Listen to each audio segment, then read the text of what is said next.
wow, this sounds awesome. That's amazing. There's so many things it can do.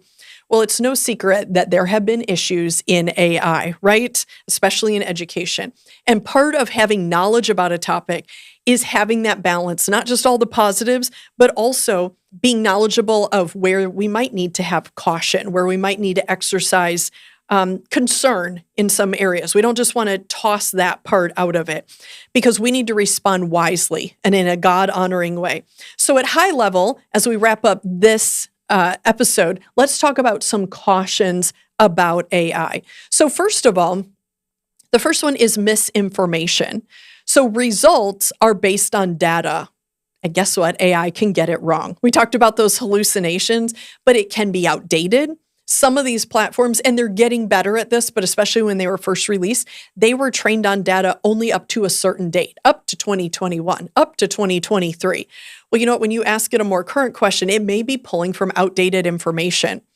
It could be non-existent information, like a hallucination where it just made up something illogical. It could just be odd, such as some of the AI tools that create images. Sometimes there's extra fingers or the text looks odd. It could just be an odd result. So we want to be careful about that misinformation. We also want to be careful about biased outputs. And I did mention this a little bit earlier. There can be bias towards certain groups of people. There have been reports of bias against certain learning disabilities, certain careers.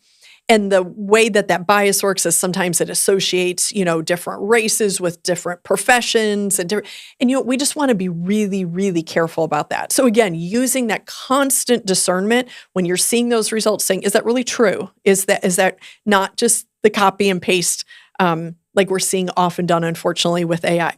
The next one, ethical concerns about copyright and consent. So when we look at that, the permission for that data, where is it coming from? So ethical concerns. So if this belongs to someone else and I'm using it, is that ethical? Is it right for me to feed this in? Is it right for someone else to have fed that into this AI model?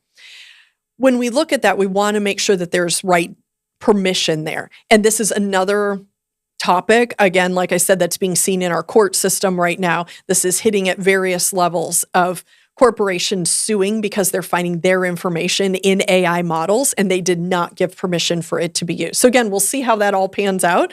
Very, very tricky for people to wade through at the legal end of this, but we'll definitely be watching that.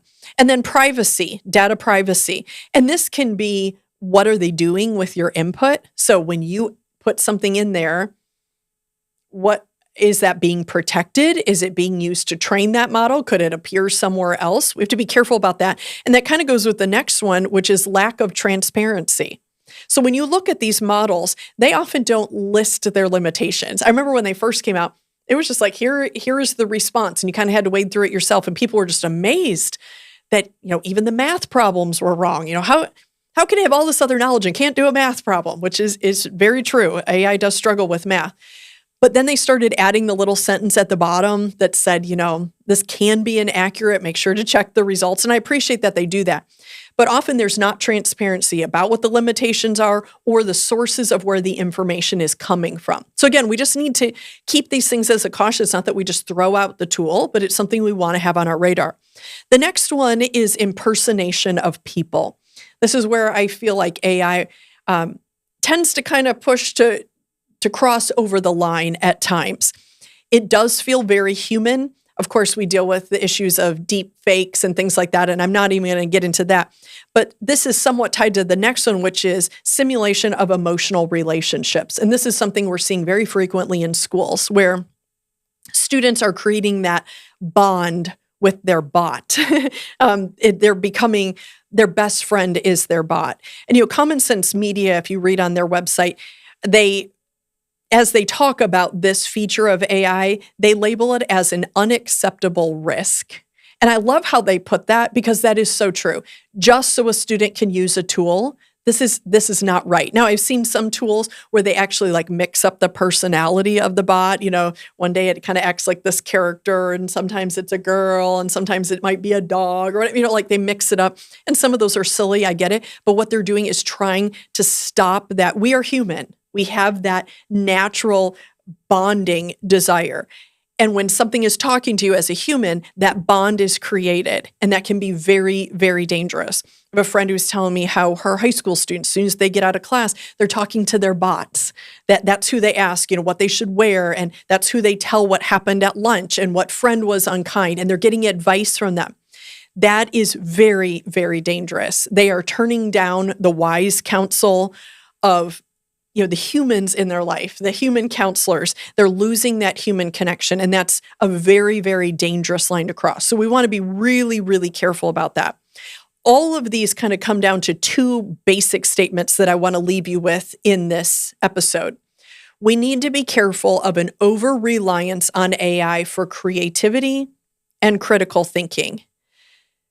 AI is forcing us to make ethical, biblical choices. And we have to be careful. Again, it goes back to this balance. And when there's an over-reliance on, AI is going to do everything for me. It's going to be my creativity, and whatever it tells me, I go with it. We're throwing out critical thinking. We're throwing out that creativity that God has given us. Secondly, sacrificing or surrendering tasks that should be done by humans. Work is God-ordained. Sometimes we think, and Brian Smith talked about this in one of our podcast episodes. Work is God-ordained. It's part of the creation mandate. Should we use tools that can support our work? Yes, absolutely. If it can help us use our time more wisely, if it can enhance our work, I am all for that. But when we are surrendering those tasks that we should be doing as humans, then we have crossed over that line. When we turn over our responsibilities, our decisions, our time, our thoughts to AI, then we are outside that appropriate use of the tool. So while we talked about a lot of benefits for teachers, I also want to put those cautions before you. Again, not so you just throw out the tool and walk away, but so that we can have that balance and we can be alert, that we can be aware, so that we can respond wisely. Brought to you by BJU Press.